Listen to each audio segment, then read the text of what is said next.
ঘটনার শুরু ২০১৬ সালের ১৬ জুলাই। পাবনার চাটমোহর উপজেলার স্কুল শিক্ষক রফিকুল ইসলাম ও তাসলিমা বেগম দম্পতির ঘরে দুই দেহ, দুই প্রাণ আর এক মস্তিষ্ক নিয়ে জন্ম হয় যমজ সন্তান রাবেয়া ও রোকেয়ার, যাদের চিকিৎসা বিজ্ঞানের পরিভাষায় বলা হয় ক্র্যানিওপ্যাগাস টুইন।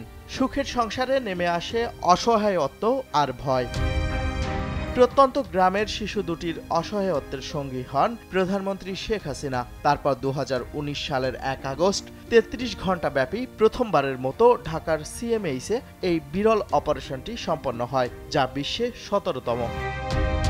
রোববার রাজধানীর সম্মিলিত সামরিক হাসপাতালে শিশু দুজনের সর্বশেষ পরিস্থিতি নিয়ে সংবাদ সম্মেলন করা হয়। চিকিৎসকরা জানান, রাবেয়া দ্বিতীয় শ্রেণীতে পড়াশোনা করছে, তবে রোকেয়ার মধ্যে রয়েছে কিছুটা অস্বাভাবিকতা। দুইটা ব্রেইনের আলাদা ফাংশন, এটা কিন্তু এতটুকু লাগানো ছিল না, একদম হাফ। ওইটা অবভিয়াসলি কিছু তো ড্যামেজ হয়েছে। আমরা ওই কম্পারিজন থেকে আমরা ভেরি হ্যাপি। আলহামদুলিল্লাহ ম্যাক্সিমামটাই ও রিকভারি করেছে। যেমন হাত দিয়ে খাওয়া, লেখা, তারপর হচ্ছে অন্য বাচ্চাদের সাথে খেলতে পারা, দুই হাত দিয়ে নিজের হাত দিয়ে খাওয়া, ব্রাশ করা, এটা কিন্তু এত ইজি ছিল না।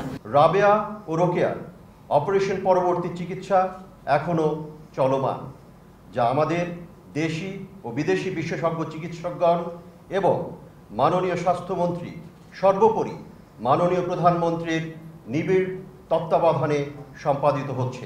রাবেয়া রোকেয়ার বাবা কৃতজ্ঞতা জানান চিকিৎসক এবং প্রধানমন্ত্রীর প্রতি।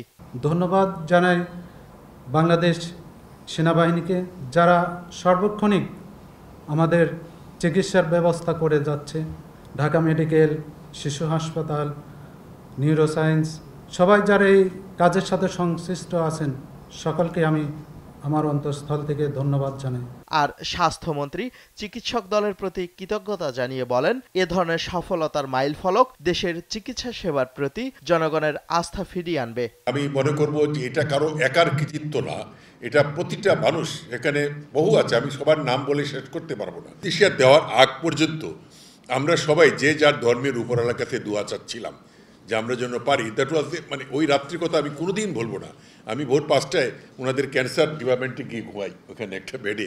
এবছর ৮ বছরে পা দেবে এ বিস্ময় শিশুরা, যার পেছনে ৫ বছর নিরলস শ্রম দিয়েছেন দেশের ও দেশের বাইরের প্রায় ২০০ জনের চিকিৎসক দল। আল নোমান, দেশ টিভি, ঢাকা।